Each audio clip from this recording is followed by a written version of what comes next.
فرعون کے دربار میں آنے والے جادوگر جو آئے تھے فرعون کی طرف سے، فرعون کی نمائندگی کی طرف سے، فرعون کی مدد اور نصرت کے لیے آئے تھے، موسیٰ علیہ السلام کے مقابلے میں آئے تھے، مالی اور مادی نفع کو حاصل کرنے کے لیے آئے تھے۔ اب میدان میں اتارا فرعون نے۔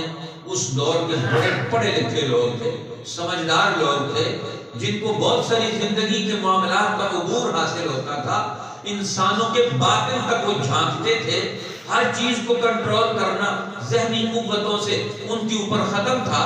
اب ایسی طاقتور قوتوں کو فرعون نے موسیٰ علیہ السلام کے بعد مقابلے میں اتار دیا۔ اب موسیٰ علیہ السلام نے کہا ہم تمہارا یہ قوم کو غلام بنانے کا دور نہیں چلنے دیں گے۔ اس نے کہا نہیں چلنے دیں گے، تمہارے پاس کیا چیز ہے؟ انہوں نے کہا ہمارے پاس رب کی طرف سے دلیل ہے۔ تو فرمایا پھر آؤ، پھر کیا ہوگا؟ فرمایا یوم الزینۃ و یحشر الناس ضحیٰ، عید کا دن متعین ہو گیا، عید کے دن پوری قوم جمع ہوگی اور موسیٰ علیہ السلام آئیں گے اور ادھر سے فرعون کے نمائندے آئیں گے، مکالمہ ہوگا، مقابلہ ہوگا، اور جو جیت جائے گا پتہ چلے گا قوم کو۔ تو موسیٰ علیہ السلام نے کہا عید کے دن کا انتخاب کیا جائے۔ عید کے دن ساری قوم جمع ہے، فرعون بھی جمع ہے، انہوں نے تختے لگا دیے، انہوں نے کرسیاں چیئر لگا دی۔ اب پوری پارلیمنٹ، بڑے بڑے لوگ آ کر بیٹھ گئے، ایک طرف فرعون ہے اور اس کے ساتھ پوری قوم ہے اس کے روب اور دبدبے میں، اور ادھر سے موسیٰ اور ہارون اکیلے چل کے آ رہے ہیں، کوئی ساتھ نہیں، کوئی فوج نہیں، کوئی طاقت نہیں۔ آج ہم سمجھتے ہیں کہ دنیا میں بڑی ظالم قوتوں کے مقابلے میں ہمیں بڑی فوج کی بنیاد پر فتح حاصل ہوگی۔ اب موسیٰ علیہ السلام اور ہارون علیہ السلام دو نبی، وہ وہاں مقابلے میں پہنچ گئے۔ فتولیٰ فرعون فجمع کیدہ، اب فرعون نے تقریر کی وہاں اس میدان میں، موسیٰ علیہ السلام کے خلاف قوم کو بھڑکایا۔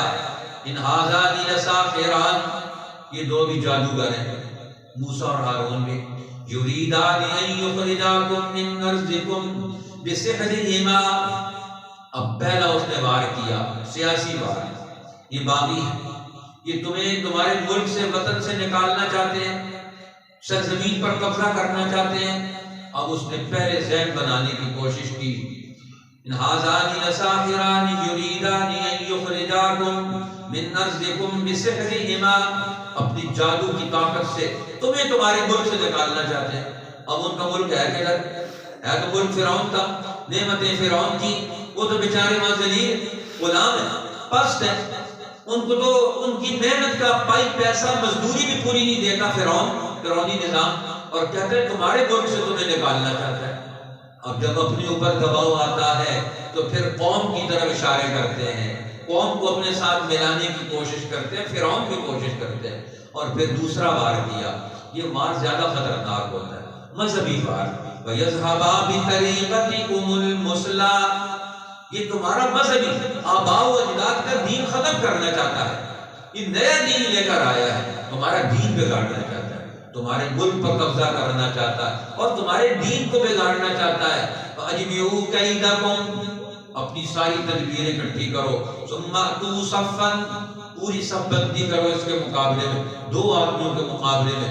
فرعون پر رعب طاری ہے، خوف طاری ہے کہ یہ ہے دنیا میں ظالم کے مقابلے میں اٹھنے والی قوت، اس کا رعب طاری ہے، دو آدمی ہیں۔ اب جب میدان میں اترے تو حضرت موسیٰ علیہ السلام کے مقابلے میں جب جادوگر آئے تو اللہ تعالیٰ نے فرمایا اے موسیٰ، کہ تیرے مقابلے میں آنے والے میرے ولی اور میرے دوست، ان کے ساتھ نرمی کرنا۔ اب حضرت موسیٰ علیہ السلام حیران، اور پھر دوسری طرف فرعون نے جادوگروں کو موسیٰ اور ہارون علیہ السلام کا لباس پہنا کر اتارا، جو موسیٰ اور ہارون علیہ السلام لباس پہنتے تھے وہی لباس ان کو پہنایا تاکہ لوگ فرق نہ کر سکیں۔ ظاہر ہے کہ لوگ تو ظاہر سے فرق کرتے ہیں، وہ فرق نہ کر سکیں کون ہے۔ تو موسیٰ علیہ السلام اللہ سے ہم کلام ہوئے، یا اللہ انہوں نے تو ہماری مشابہت اختیار کر کے ہمارا مذاق اڑا رہے ہیں۔ فرمایا موسیٰ پریشان ہونے کی بات نہیں، انہوں نے تمہاری مشابہت اختیار کی ہم نے ان کا ذہن بدل دیا. یہ دن کے اول حصے میں فرعون کے نمائندے ہیں اور دن کے آخر میں یہ تمہارے نمائندے بن جائیں گے. میری غیرت نے گوارا نہ کیا کہ جو موسیٰ کا لباس پہن کر آئے اس لباس میں اسے موسیٰ کا متبع نہ بنا دوں. تھوڑی سی مشابہت تو پیدا کر لیں. وہ مذاق میں فرعون نے مشابہت پیدا کروائی تو وہ حقیقت میں ہی بدل گئے. یہ واقعات ہوتے ہیں. کہتے ہیں کہ ایران کی سرزمین پر جب صحابہ کرام پہنچے کسرا ایران کے مقابلے میں فتح کیا. مقابلے کے لیے ان کے مقابلے میں بڑی فوجیں، بڑی طاقت ہے، ساز و سامان ہے. اب انہوں نے اپنا نمائندہ بھیجا گفتگو کرنے کے لیے. انہوں نے کہا وزیر جنگ نے اپنا نمائندہ بھیجو، وفد بھیجو، ہم ان سے گفتگو کریں. تو وفد گیا. تو وفد میں 2-3 آدمی تھے. اب جو وفد کے سردار تھے وہ وہاں پہنچے تو انہوں نے اس کے دربار میں اسلام کا تعارف کروایا. اور اسلام کا تعارف کیا کروایا کہ اللہ نے ہمیں بھیجا ہے، ہم بندوں کو بندوں کی غلامی سے، بندگی سے نکالنے کے لیے آئے. ان نخرج العباد من عبادت العباد الى عبادت اللہ وحدہ. ہم بندوں کو بندوں کی غلامی سے نکال کر ایک اللہ کی غلامی میں لانے کے لیے آئے. اور دوسرا ہمارے آنے کا مقصد کیا ہے؟ من ضیق الدنیا الى سعتها. دنیا میں جو تم نے قوموں پر، عوام پر دنیا تنگ کر کے رکھی ہے، مہنگائی کا عذاب، مصیبتیں، پریشانیاں، ان کے لیے ہر قسم کی مصیبتیں مسلط کی ہیں. ہم ان مصیبتوں کا دور ختم کر کے وسعتوں کا دور لائیں گے. اور تیسری بات من جور الادیان الى عدل الاسلام. ہم دین کے نام پر، مذہب کے نام پر جو تم نے ظلم پیدا کیا ہوا ہے، اس ظلم کو توڑ کر اسلام کے عدل کی طرف انسانوں کو لانے کے لیے آئے. ہر قوم کو ہم اپنے سے بہتر سمجھ کر ان کو اسلام کا نمائندہ بنانا چاہتے ہیں.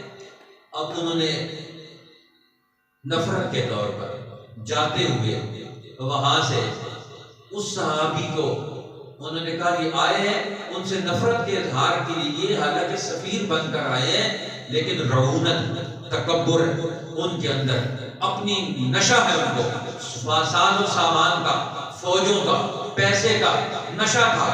تو انہوں نے کہا جاتے ہوئے ان کو مٹی کا بورا بھر کر ان کے کندھوں پر لاد کر ان کو بھیجو تاکہ پتہ چلے اپنے یہ فوجی مستقر تک یہ مٹی بھری ہوئی یہ یہاں سے لے کر جائیں.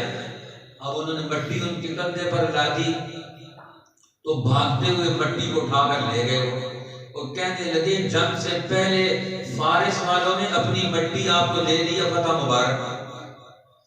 اب ان کو ان کے نجومیوں نے بتایا یہ اگر مٹی لے کر اپنے یہاں سے چلا گیا تو یہ زمین تمہارے ہاتھ سے نکل جائے گی، تم نے مٹی خود اٹھا کر دے دی ان کو.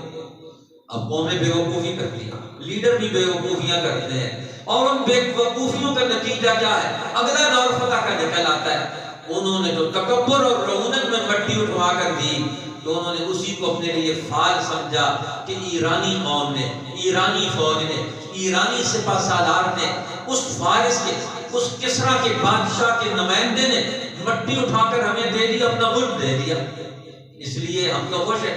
اور خوشی خوشی مٹی اٹھا کر لے آئے. فارس فتح ہو گیا جنگ سے پہلے ہی. اب وہ بھی ہوا، فرعون نے سارے نقشے تیار کر لیے فتح کے، اور آخر میں اپنی فتح کے لیے جو لشکر میدان میں اتارا، شام کو وہی لشکر اس کے مقابلے میں کھڑا ہو گیا. انہوں نے کلمہ پڑھ لیا. اب وہ کہتا ہے فرعون تمہیں پتا ہے میری رائے چھوڑنا، میری رائے کے خلاف اپنی رائے بنانا، میری اجازت کے بغیر کوئی دین قبول کرنا، اس کا کیا سزا ہے؟ انہوں نے کہا ہمیں پتا ہے تو زیادہ سے زیادہ موت دے سکتا ہے، فَاقْضِ مَا أَنْتَ قَاضٍ، جو فیصلہ کرنا چاہتا ہے کر لے، تو ہماری دنیا ختم کرنا چاہتا ہے، انما تقضی هذه الحیات الدنیا، تو ہماری دنیا برباد کرنا چاہتا ہے کر لے، ہمیں اس کی کوئی پرواہ نہیں، ہمیں نظریہ حق مل گیا. اب وہ پڑھا لکھا طبقہ وہ سمجھ گئے کہ موسیٰ علیہ السلام کے پاس کون سا علم ہے، یہ جادوگری والا علم نہیں، لوگوں کو بے وقوف بنانے والا علم نہیں، قوموں کو ترقی دینے والا علم. اب موسیٰ علیہ السلام بنی اسرائیل کو لے کر آزادی دلائی، آزادی دلا کر فرعون غرق ہو گیا۔ فرعون کے غرق ہونے کے بعد اللہ نے موسیٰ علیہ السلام کو بلایا، اب طور پر آؤ، آپ کو آزاد قوم کے لیے نیا قانون دیں، تورات دیں۔ اب موسیٰ علیہ السلام تورات لینے کے لیے گئے۔ اب پیچھے قوم فرعون کی غلامی کی عادی تھی اور پیچھے سامری نے قبضہ کر لیا۔ اب سامری جو تھا اس نے قوم کو بیوقوف بنایا، اپنا نیا سبق پڑھا دیا۔ اب غلام قوم میں ذہن پست ہیں، فرق کر نہیں سکتے۔ اس نے کہا کہ موسیٰ کو تو بھول ہو گئی، خدا تو یہ بچڑا ہے۔ اس نے بچڑے کو خدا بنا کر قوم کے جھوٹے لیڈر یہ سامری ہوتے ہیں، نئے من گھڑت نظریے دے کر قوموں کو تباہ کر دیتے ہیں، غلام بنانے کی کوشش کرتے ہیں، ذہنی غلامی سے نکلنے نہیں دیتے۔ جس طرح پاکستانی قوم کے لیڈر ہیں سامری، اصل لیڈر تو وہ تھے جنہیں آزادی کی جنگ لڑی، دین کا تحفظ کیا، اور یہ لیڈر سامری کے نمائندے۔ اب موسیٰ علیہ السلام واپس آئے تو انہوں نے پوچھا، سامری تو نے ہماری ساری محنت کو نقصان پہنچانے کا منصوبہ بنایا، ما خطبک یا سامری، تو نے کہاں سے پروگرام لے لیا، تجھے کہاں سے چیزیں پتہ چل گئی؟ کہنے لگا بصرت بما لم یبصروا بی، مجھے خیال آیا، میں نے اپنے خیال کو جمع کیا، میں نے اپنے خیال کے پیچھے قوم کو چلایا۔ اب سامری اپنے خیال کے پیچھے قوم کو چلاتا ہے اور اللہ کے نبی حق کے پیچھے قوم کو چلاتے۔ فرمایا سامری کو اللہ تعالیٰ نے، موسیٰ علیہ السلام نے کہا تیرے لیے بھی یہ سزا ہے، ان تقول لا مساس، تو ہمیشہ تنہا رہے۔ اب اس کو بخار چڑھتا، جو اس کے پاس جاتا تو اس کا بخار تیز ہو جاتا، اس کے اوپر تنہائی کی سزا مسلط کر دی۔ اب جو قوموں کو تباہ کرے، ایسے لیڈروں کو قوم کے اندر سے نکال کر تنہائی کا شکار کر دو۔ اللہ نے اس پر تنہائی کی سزا مسلط کر دی۔ فرمایا ان تقول لا مساس، اب تو کہے گا میرے قریب نہ ہو، جو قریب آتا تھا اس کے تو کہتا تھا بھاگ جاؤ، اب میرے اندر کا عذاب زیادہ ہو رہا ہے، بخار زیادہ ہو رہا ہے، مجھے تکلیف زیادہ ہوتی ہے، میرے قریب نہ ہو۔ تو اللہ تعالیٰ نے سزا مسلط کر دی اس پر۔ اور میں اب اگر قوموں نے ترقی کرنی ہے تو رب زدنی علما، اپنے علم میں اضافے کی دعا، اور قوموں کو اپنے ساتھ لاؤ، اور قوموں کو ساتھ لے کر آؤ، یہاں تک کہ تمہارے پاس وسیع اقوام کا علم جمع ہو جائے اور ان سارے علوم کی روشنی تم اگلا دور کرو۔ اس لیے اب قرآن کو دنیا کی قوموں کے لیے رہنما بناؤ۔ من اعرض عن ذکری فإن له معیشۃ ضنکا، جو اس علم سے روگردانی کر کے زندگی بسر کریں گے تو اللہ تعالیٰ کہتے ہیں ہم ان کی زندگی تنگ کر دیں گے۔ وَنَحْشُرُهُ يَوْمَ الْقِيَامَةِ أَعْمَىٰ، قیامت کے دن اندھے کر کے اٹھایا جائے۔ وہ کہے گا میرے اللہ دنیا میں تو ہم دیکھتے تھے، آج کیوں اندھے ہو گئے؟ اللہ فرمائیں گے اس لیے کہ تمہارے پاس میرا علم آیا تھا، اس علم سے تم نے روشنی حاصل کرنے کی کوشش نہیں کی۔ أَتَتْكَ آیَاتُنَا فَنَسِیتَهَا، ہماری آیتیں تمہارے پاس آئیں، تم نے ان کو بلا دیا، آج ہم نے بھی تمہیں بلا دیا۔ پھر اللہ تعالیٰ نے سورۃ الانبیاء، اس میں انبیاء کا تذکرہ کیا، مقامات انبیاء کا تذکرہ کر کے رسول اللہ کا منصب بیان کیا کہ محمد الرسول اللہ کا منصب کیا ہے، رحمت للعالمین کا منصب۔ اور رحمت للعالمین کا مطلب کیا ہے؟ دنیا کی ساری قوموں کی تکلیفیں ختم کر کے ان کو ترقی کا، انصاف کا دور دیں گے۔ اس لیے اللہ تعالیٰ آخری اس دنیا کا نظام جب ختم ہوگا تو آخری دن کون سا ہے؟ آخری دن انصاف کا ہے۔ دنیا کا اختتام ہے تو آخری دن انصاف کا، بڑی عدالت لگے گی، اللہ کی عدالت، جس میں سارے لوگوں کو جمع کیا جائے گا اور اللہ کی عدالت لگے گی۔ اور آخرت کا وہ پہلا دن ہوگا، دنیا کا آخری دن بین الاقوامی انصاف کے قیام کا، اور قیامت آخرت کا پہلا دن بین الاقوامی انصاف کے اصولوں پر آخرت کی زندگی کے وجود کا۔ تو دنیا کی زندگی کی تکمیل بین الاقوامی انصاف پر ہے اور آخرت کی زندگی کا آغاز وہ بین الاقوامی انصاف پر ہے۔ جو قومیں بین الاقوامی سطح پر انصاف کرنے کی صلاحیت پیدا کر لیں، قرآن کہتا ہے یہی نبی سکھانے کے لیے آئے۔ حضرت داؤد اور سلیمان علیہ السلام، اللہ تعالیٰ فرماتے ہیں ہم نے فَفَهَّمْنَاهَا سُلَيْمَانَ، ہم نے سلیمان علیہ السلام کو سمجھ اور بصیرت دی۔ كُلًّا آتَيْنَا حُكْمًا وَعِلْمًا، فرمایا داؤد اور سلیمان دونوں کو ہم نے بصیرت دی، لیکن سلیمان علیہ السلام بیٹے ہونے کے باوجود اسلام میں صرف وراثت نہیں چلتی، صلاحیت چلتی ہے۔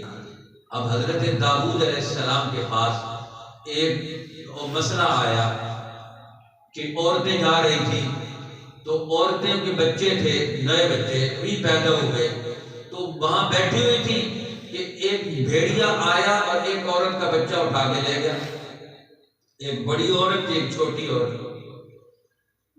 اب بڑی عورت چھوٹی عورت ان کے درمیان لڑائی ہو گئی، ایک کہنے لگی تیرا بچہ اٹھا کے لے گیا، دوسری کہتی کہ تیرا بچہ اٹھا کے لے گیا۔